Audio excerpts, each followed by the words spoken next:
튀었거나 목표 지점을 벗어나 사고가 났을 가능성이 높아 보입니다. 육군은 사고 직후 해당 사격장을 폐쇄하고 전 부대의 개인화계 사격 훈련을 모두 중지했습니다. 앞서 지난 2017년에 육군 병사가 진지 공사를 마치고 복귀하다가 부근 사격장에서 날아온 유탄을 맞고 숨지는 등 군 사격장 부근의 사고가 계속되고 있습니다. YTN 김문경입니다. 라임 자산운용 사태의 핵심 인물인 김공현 스타모빌리티 회장이 잠적 5개월 만에 붙잡힌 뒤 처음으로 모습을 드러냈습니다.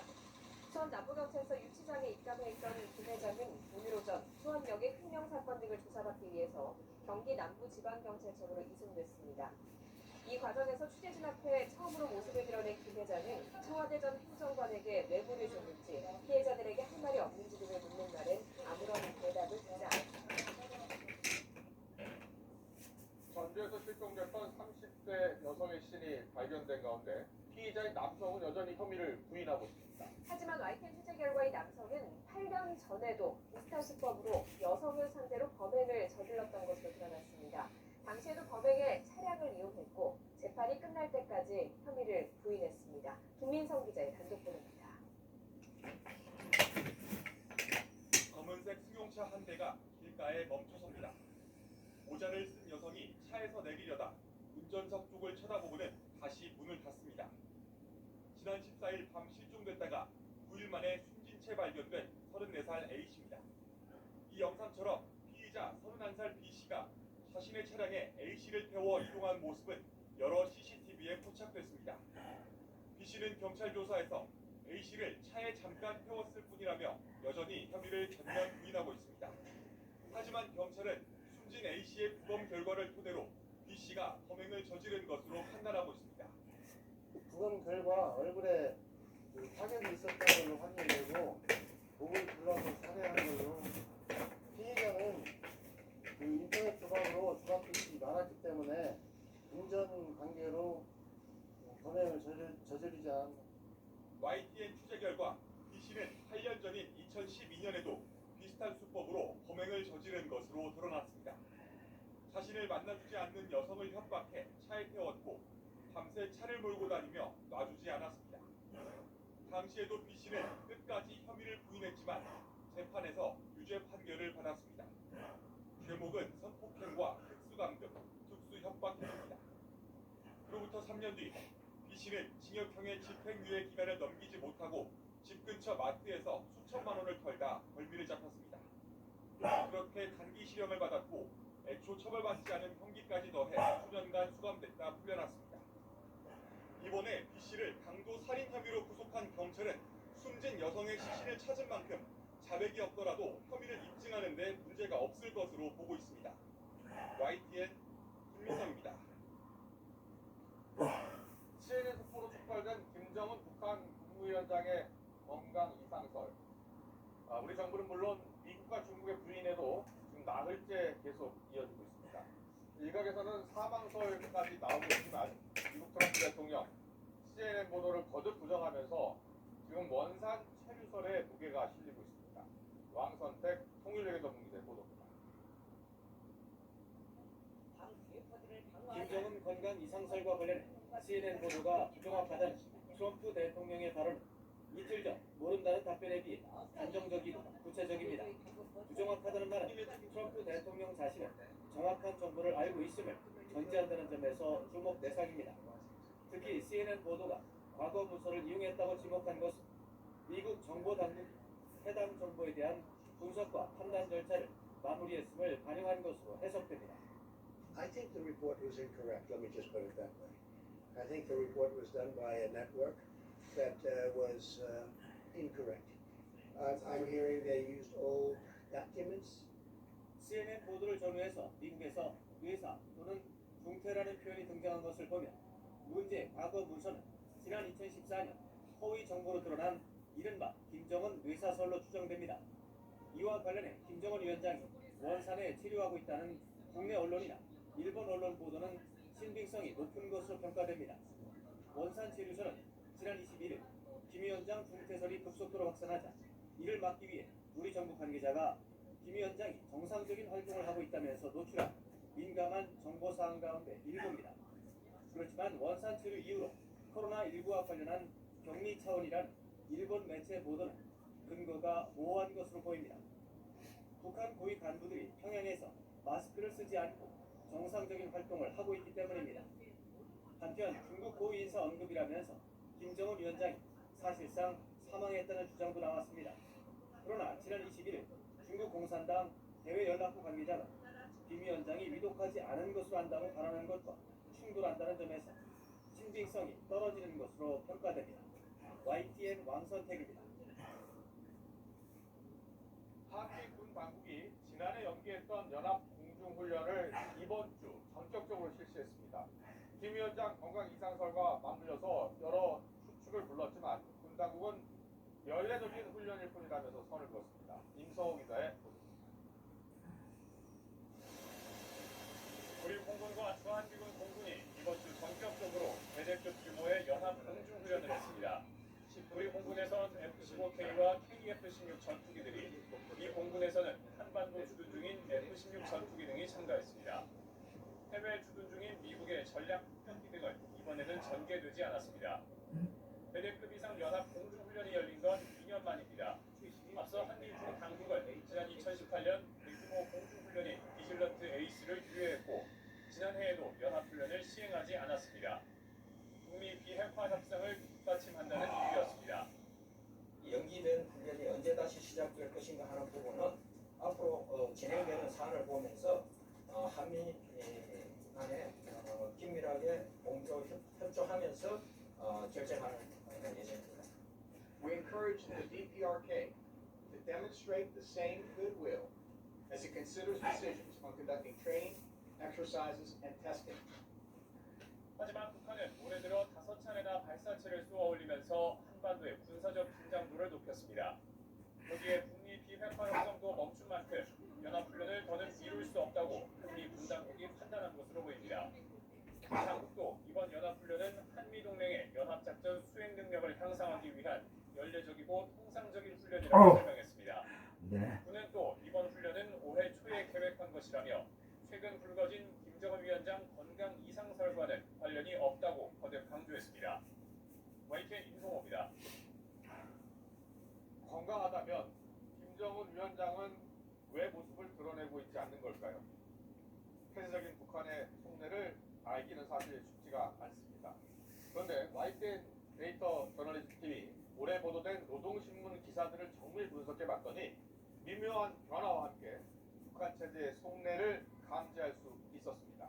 하명건 기자의 보도입니다. 코로나19 방역 체제에 돌입한 북한은 비흡한 의료시설을 확충하기 위해 지난달부터 평양 종합병원 건설에 급히 착수했습니다. 조건은 어렵고 난관은 많지만 우리의 행복과 우리의 미래는 누가 가져다 주지 않으며 오직 우리 자신의 손으로 개척하고 투쟁으로 쟁취하여야 한다는 자각들을 가지고 경제와 외교적 난관에 더해진 감염병 위험도 자력으로 대응하겠다는 기세인데 북한 관영 매체 기사를 자세히 들여다보면 체제 내부의 또 다른 분위기를 읽을 수 있습니다. YTN 데이터 저널리스트 팀이 올해 초부터 최근까지 북한 노동신문 1면에 실린 기사 475건의 어휘 빈도를 분석해봤습니다. 북한 체제가 지난해부터 내세워온 화두인 자력갱생이란 단어의 출현 빈도는 1월 초와 2월 중순에 일시적으로 급증한 뒤 이후로는 오히려 더 뜸해졌습니다. 지난달과 이달에는 아예 1면 기사에서 이 표현이 사라진 날도 적지 않았습니다. 대북제재의 극복을 위해 자력갱생이란 단어와 함께 강조해온 난관 그리고 정면 돌파와 같은 키워드의 쓰임 역시 시간이 갈수록 더 줄어들었습니다. 이 같은 변화는 코로나19에 대한 강도 높은 방역과 국경 봉쇄 그리고 이에 따라 깊어진 경제적 고충과도 무관하지 않은 것으로 보입니다. 신종 코로나의 발생으로 인해서 정면 돌파라든지 자력갱생 노선의 강조점이 조금 약화되면서 새로운 사태, 새로운 정세에 대응하기 위한 지도부의 고민의 흔적들이 반영된 게 아닌가 이렇게 보여집니다. 데이터 분석 기법으로 노동신문 1면에 코로나19 연관어를 조사하니 초특급, 전파, 위험, 긴급조치, 불안, 절대 복종 등의 단어가 확인됩니다. 체제 존속을 위협할 수도 있는 감염병 위기에 대한 높은 긴장감을 반영하고 있습니다. 이 같은 상황에서 김일성 주석의 생일인 4월 15일 태양절의 노동신문 기사는 지난해와 올해 많이 쓰인 어휘가 뚜렷하게 달랐습니다. 작년 태양절 기사에는 사회주의, 혁명, 건설, 자력갱생 등의 공식적인 성격의 단어가 많았지만 올해는 사랑, 꽃, 품, 가슴, 어버이 등이 두드러졌습니다.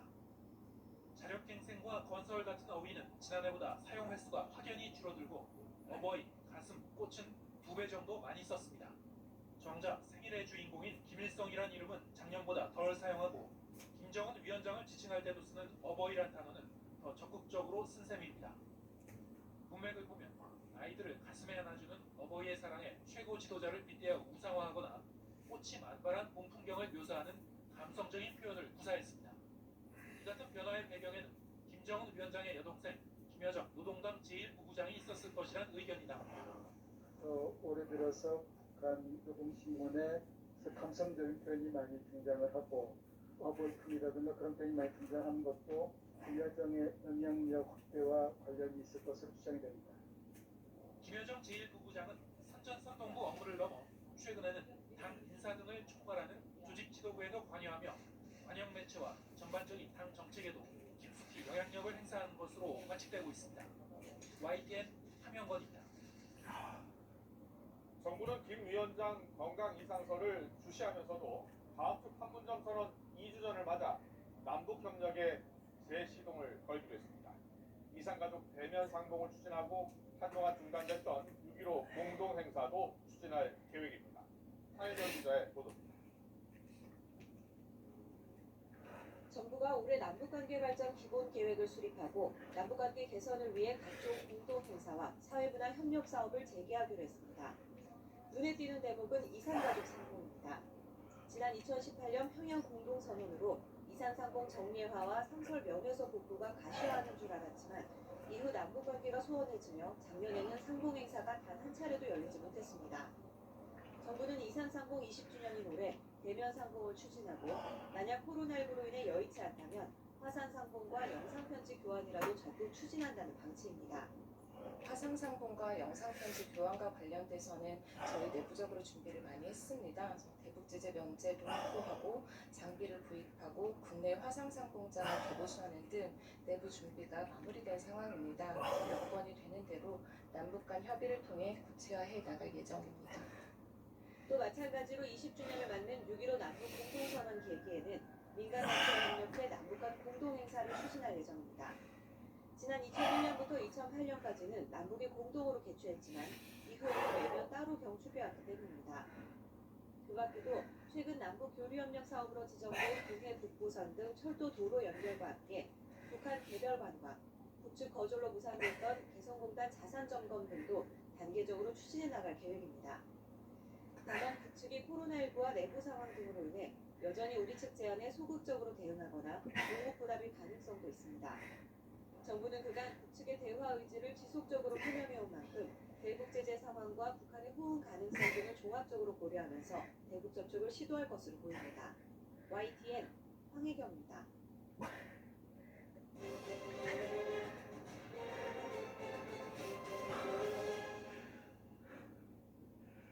코로나19 치료제에 관심이 쏠리고 있지만 논란도 많습니다. 이번엔 에볼라 치료제로 코로나19 치료에는 효과가 있다고 주목받은 렘데시비르가 도마 위에 올랐습니다. 이동환 기자입니다. 지난주 동물 실험과 소규모 임상 시험에서 코로나19 치료 효과가 있는 것으로 알려지며 주목을 받았던 렘데시비르가 논란의 행사였습니다. 중국에서 진행된 렘데시비르 첫 임상 시험 결과가 세계보건기구 WHO 홈페이지에 올라왔는데 코로나19 치료에 전혀 효과가 없었다는 내용입니다. 230여 명이 참여한 임상시험에서 렘데시비르 투약 환자와 그렇지 않은 환자 사이에 코로나19 진행 상태와 사망률에서 차이가 없었습니다. 18명의 환자는 부작용으로 투약을 조기 중단했습니다. WHO는 이 보고서가 능력 검토를 거치지 않은 상태에서 실수로 게시됐다며 홈페이지에서 내렸습니다. 렘데시비르 제약사인 길리어드 사이언스 측은 문제의 임상시험은 낮은 참여율과 부적절한 연구 특성으로 인해 조기 종료됐으며 통계적 의미가 없다고 주장했습니다. 아직 결론이 나지 않았지만 지금까지 자료를 볼 때 특히 초기 환자의 경우 렘데시비르가 잠재적 효과가 있는 것으로 보인다고 덧붙였습니다. 렘데시비르는 현재 시카고 대학병원 등 몇 곳에서 대규모 임상시험이 진행되고 있습니다. 조만간 약효에 대한 논란을 잠재울 명확한 결과가 나올 것으로 전망됩니다. YTN 이동원입니다. 트럼프 미국 대통령이 코로나19를 치료하는 방법으로 몸에 자외선을 쬐거나 소독제 주입을 검토해보라는 황당한 제안을 했습니다. 트럼프 대통령은 백악관에서 열린 코로나19 정례 브리핑에서 코로나19 바이러스가 햇볕을 쬐거나 고온 다습한 환경에 놓였을 때 오래 남아있지 못한다는 정부 연구 결과를 들은 뒤 이같이 말했습니다. 트럼프 대통령은 또 표백제가 침 속에 들어있는 바이러스를 5분 안에 죽였고 살균제는 이보다 더 빨리 효과를 냈다는 연구 결과에 흥미를 보이면서 더 실험을 해보라고 권유했습니다.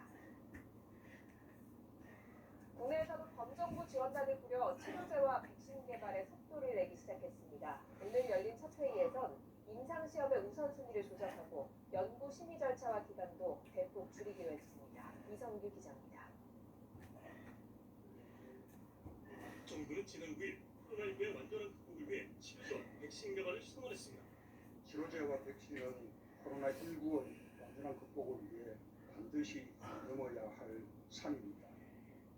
이에 따라 과학기술정보통신부 장관과 보건복지부 장관이 공동 단장으로 참여하는 범정부 지원단이 첫 회의를 열었습니다. 현재 연구가 진행 중인 치료제 20건과 백신 10억 건 등을 지원하기 위한 구체적인 전략을 논의했습니다.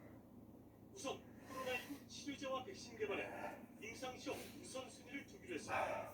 또 대기 기간만 1개월에서 2개월이 걸리던 연구 윤리 등의 심의 기간도 일주일 이내로 크게 줄이기로 했습니다.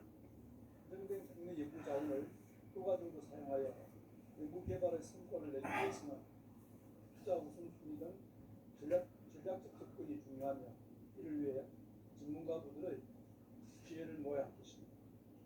활용 가능한 민간의 연구시설과 인력 사이에 유기적인 협업체제를 구축하는 방안도 함께 논의했습니다.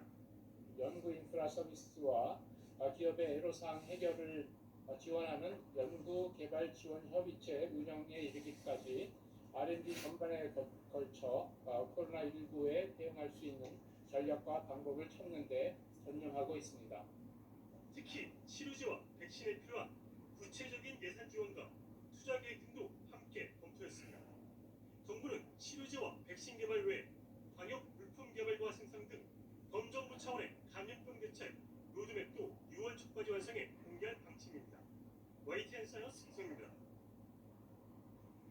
미국 뉴욕주에선 주민들을 대상으로 코로나19 항체 검사를 했습니다. 그런데 13.9%가 양성 반응이 나왔습니다. 이미 감염돼서 면역력이 생겼다는 뜻인데요. 뉴욕주의 공식 집계치보다 감염자가 10배 이상 많을 수도 있다는 뜻입니다. 김원배 기자입니다. 앤드류 쿠오모 뉴욕 주지사는 현지 시각 23일 기자회견에서 약 3,000명의 주민을 상대로 코로나19 항체 검사를 실시했다고 밝혔습니다. 쿠오모 주지사는 항체 검사에서 13.9%가 양성 반응을 보였다고 밝혔습니다. 이 비율을 뉴욕주 전체 주민으로 단순 환산하면 약 270만 명에 해당하는 규모입니다.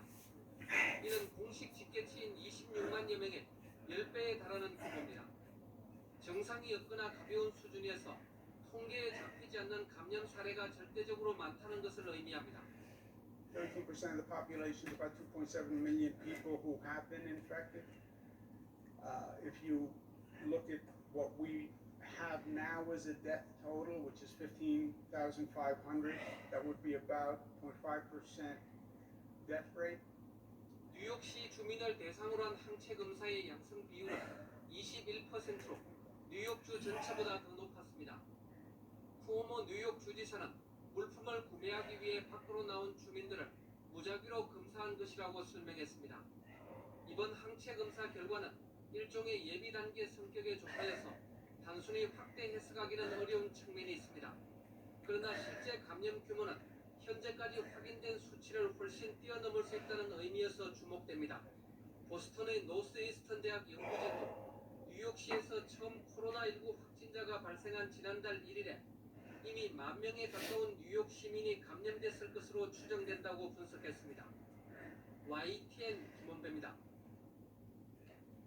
일본 나가사키항에 정박 중인 선내 감염이 발생한 이탈리아 크루즈선에서 43명이 추가로 확진 판정을 받았다고 NHK가 보도했습니다. 나가사키항은 오늘 오전 기자회견을 열어서 승무원 280여 명을 대상으로 추가 검사한 결과 43명이 양성으로 나타났다고 보도했습니다.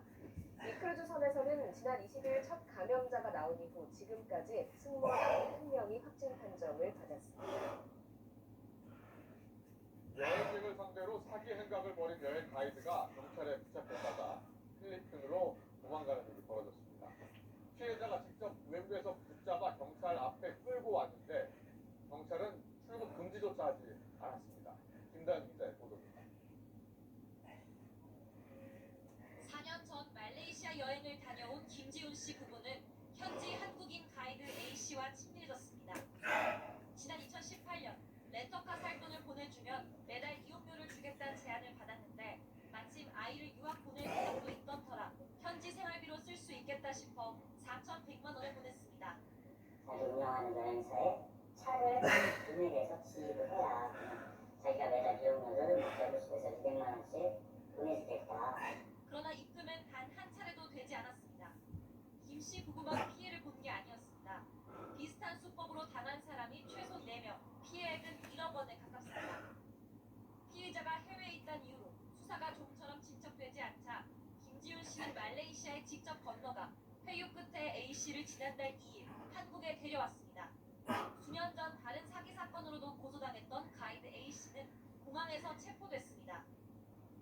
조사하려던 경찰은 코를 다쳐 수술받아야 한다는 A씨 말에 거주지가 확실하다고 보고 일단 풀어줬습니다. 그런데 A씨는 소환 조사 이틀 전 필리핀으로 달아나 버렸습니다.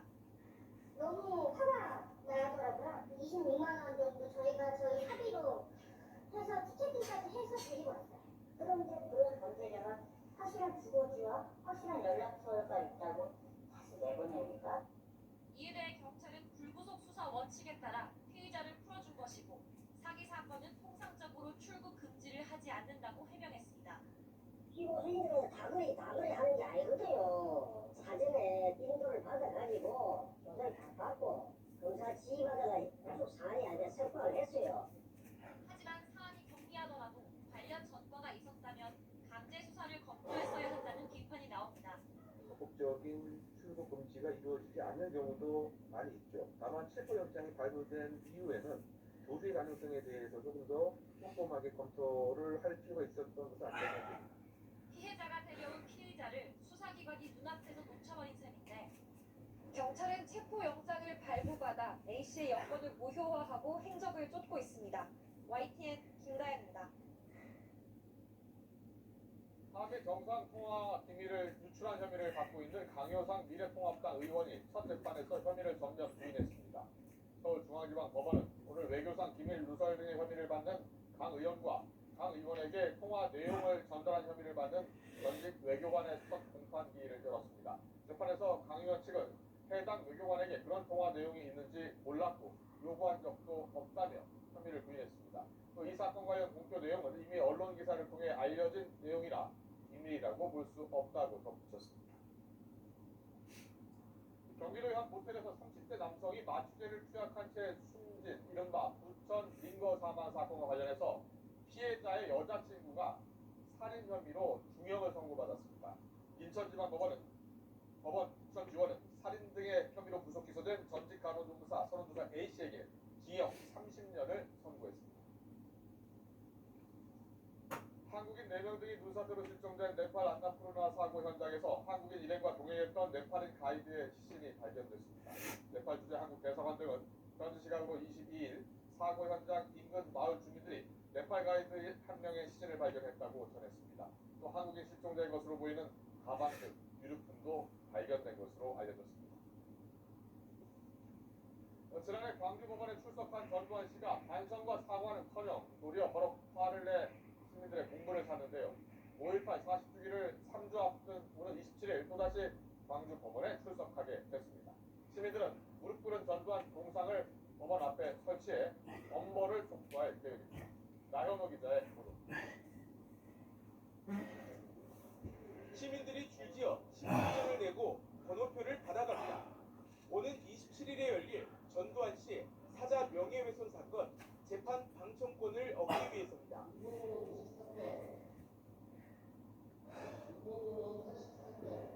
방청권에 당첨된 사람과 그렇지 못한 사람 사이에 희비가 엇갈립니다. 어른들 틈바구니에 중고등학생들도 재판을 방청하고 싶어서 나왔습니다. 광주 시민들이 이제 화나지 않을 만큼 죄를 받았으면 좋겠다고 생각했고, 그리고 이제 많은 수많은 범죄들을 저질렀는데 그거에 맞는 이제 재판이 이루어지고 그에 따른 이제 정당한 혁명이 이루어지기를